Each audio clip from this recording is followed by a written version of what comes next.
Ibnul Qayyim rahimahullah, beliau menjelaskan kalau maksiat ini madad, memberikan celah dan bantuan kepada syaitan untuk bisa merusak manusia.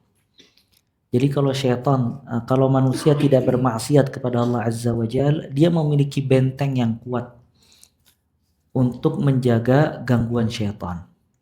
Namun ketika dia berbuat dosa dan maksiat, maka dia memberikan madad, bantuan kepada syaitan agar masuk kepada dirinya dan merusak dia. Dan syaitan ya ikhwah, apabila sudah masuk ke dalam tubuh seseorang, maka dia lebih cepat dibandingkan peredaran darahnya.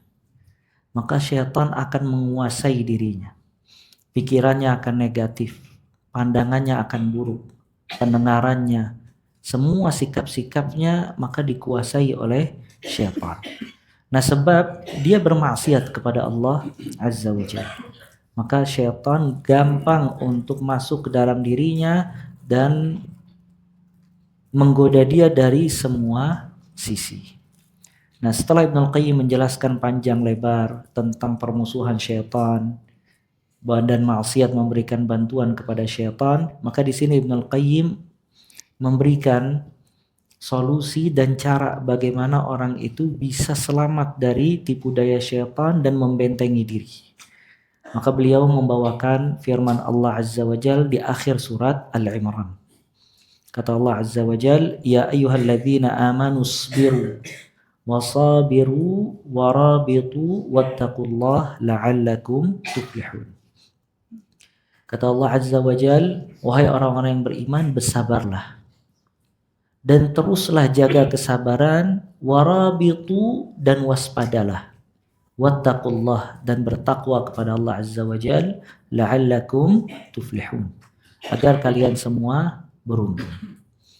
Maka 4 hal yang dijalankan oleh manusia, dia akan selamat dari tipu daya syaitan. Yang pertama as-sabar, kesabaran. Dan as-sabar maksudnya adalah habsun nafas, menahan jiwa ya agar tidak berontak. Dia sabar dalam menjalankan ketaatan, dia sabar di dalam menjauhi maksiat, dan dia sabar dalam menerima semua keputusan serta takdir Allah Azza wa Jalla. Wasabiru, dan tekankanlah kesabaran itu, ditambah lagi porsi sabarnya dan konsisten di dalam kesabaran. Warabitu, dan waspadalah.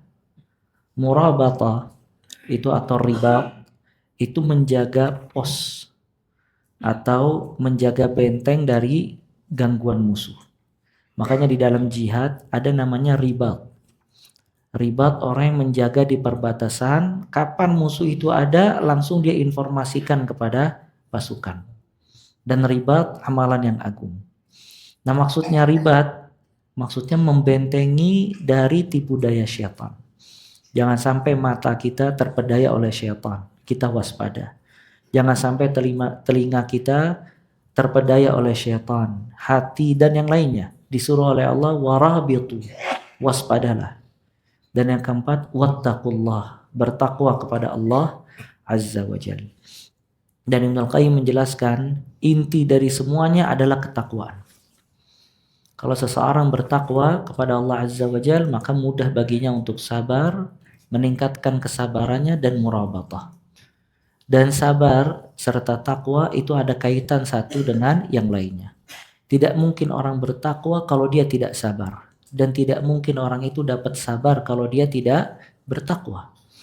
Karena kesabaran dibutuhkan ketakwaan di dalam menjalankan perintah, menjauhi larangan. Sedangkan kalau dia bertakwa dan tidak sabar, dia tidak bakalan konsisten.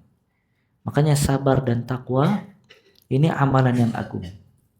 Dan di sini Ibnul Qayyim rahimahullah juga menjelaskan tentang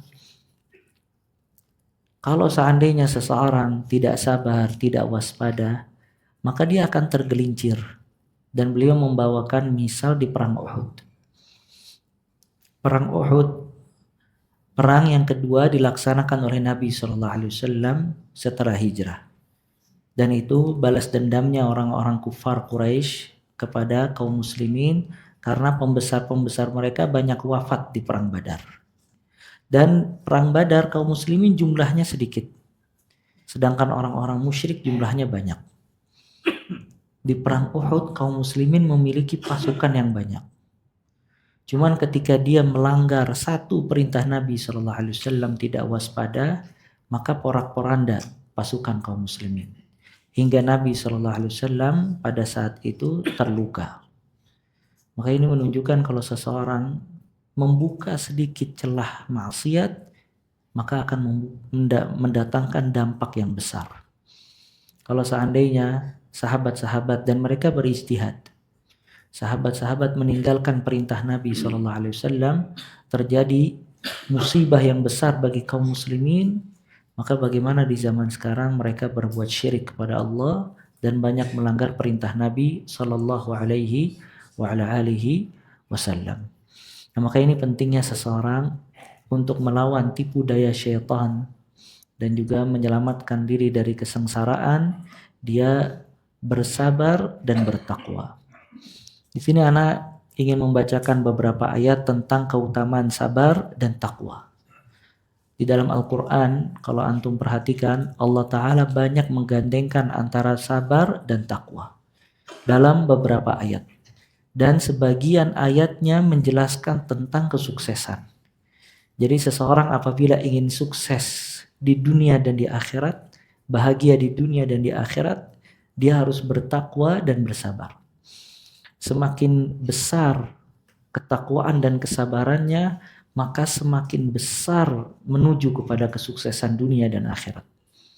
Semakin sedikit tingkat ketakwaan dan kesabarannya, maka semakin sedikit cara untuk meraih kesuksesannya. Ya, ayat yang diantaranya tadi disebutkan surat Ali Imran yang ayat 200 disebutkan oleh Ibnul Qayyim. Ayat yang lain yang menunjukkan tentang keutamaan sabar dan takwa yaitu firman Allah Azza wa Jal dalam surat Yusuf ayat 90. Surat Yusuf surat ke-12 ayat 90. Ya, dan ini sering kita jelaskan tentang perkataan Yusuf, kenapa dia bisa mendapatkan keberuntungan dengan ujian yang sangat berat. Ya, Allah Ta'ala berfirman, qalu a innaka la anta Yusuf, qala ana Yusuf wa hadha akhi qad manna Allahu alaina innahu man yattaqi wa yasbir fa innallaha la yudhi'u ajral muhsinin. Mereka berkata, saudara-saudara Yusuf, a anta Yusuf, a innaka la anta Yusuf, apakah kamu ini benar-benar Yusuf? Yusuf menjawab, akulah Yusuf dan ini saudaraku. Sesungguhnya Allah telah melimpahkan karunia-Nya kepada kami. Sesungguhnya barang siapa yang bertakwa dan sabar, maka sesungguhnya Allah tidak menyia-nyiakan pahala orang-orang yang berbuat baik. Ya. Yusuf alaihissalam disebutkan oleh Ibn Sa'di rahimahullah memiliki satu risalah judulnya Fawaid min surati Yusuf. Faedah-faedah dari surat Yusuf. Yusuf alaihissalam semenjak dibuang oleh saudara-saudaranya ke sumur sampai dia mendapatkan kekuasaan itu kurang lebih jaraknya sekitar 30 tahun. Subhanallah, di akhir, artinya pas udah 30 tahun, Yusuf dikasih oleh raja kepercayaan memegang bendahara. Maka kisahnya ma'ruf, antum udah tahu. Ya, saudara-saudara datang meminta bantuan kepada Yusuf. Saking lamanya dia tidak berjumpa dengan Yusuf alaihissalam. Padahal Yusuf terkenal dengan memiliki ketampanan. Dia lupa mukanya Yusuf. Padahal bolak-balik ke istana, cuman tidak tahu kalau itu Yusuf. Ini menunjukkan jarak saudara-saudaranya tidak berjumpa dengan Nabi Yusuf alaihissalam sangat lama. Setelah mereka tahu, mereka berkata, qalu a innaka la anta Yusuf. Mereka berkata, apakah kamu Yusuf? Maka kata Yusuf, ana Yusuf wa hadha akhi. Ya, aku Yusuf dan ini saudaraku. Qad manna Allahu alaina. Allah telah memberikan karunia-Nya kepada kita. Kemudian Yusuf alaihissalam menjelaskan kenapa beliau sukses, berhasil, dikasih oleh Allah keberuntungan yang sangat besar. Yusuf alaihissalam berkata, innahu man yattaqi wa yasbir. Sesungguhnya barang siapa yang bertakwa dan sabar, fa innallaha la yudhi'u ajral muhsinin. Sesungguhnya Allah tidak akan menyia-nyiakan pahala orang-orang yang berbuat baik. Maka ayat ini menunjukkan seseorang kalau ingin bahagia di dunia dan di akhirat, dia pegang dua hal. Dia terus tingkatkan ketakwaan kepada Allah Azza wa Jal dan dia bersabar. Kenapa? Karena takwa akan mendapatkan janji Allah Azza wa Jal. Semua kebaikan itu berkumpul di dalam ketakwaan. Maka dia terus meningkatkan kualitas takwanya. Cuman untuk meraih janji Allah butuh waktu. Maka untuk meraih janji Allah butuh waktu. Karena itu dia butuh sabar. Dia butuh sabar untuk mendapatkan semua yang Allah janjikan. Maka apabila dia sabar dalam bertakwa dan terus dia meningkatkan ketakwaan, suatu saat dia akan diberikan kemudahan oleh Allah Azza wa Jalla. Maka antum lihat Yusuf alaihissalam terpuruk di awal kisah, dibuang, dijauhkan dari ayahnya Yakub, terus mendapatkan banyak sekali godaan-godaan di penjara dan yang lainnya. Cuman pada ujungnya dia yang sukses dan berhasil. Dia diangkat oleh Allah menjadi nabi dan diberikan oleh Allah kekuasaan raja. Dan semua saudara-saudaranya yang dulu berusaha untuk berbuat makar kepada dia tunduk patuh kepada dirinya.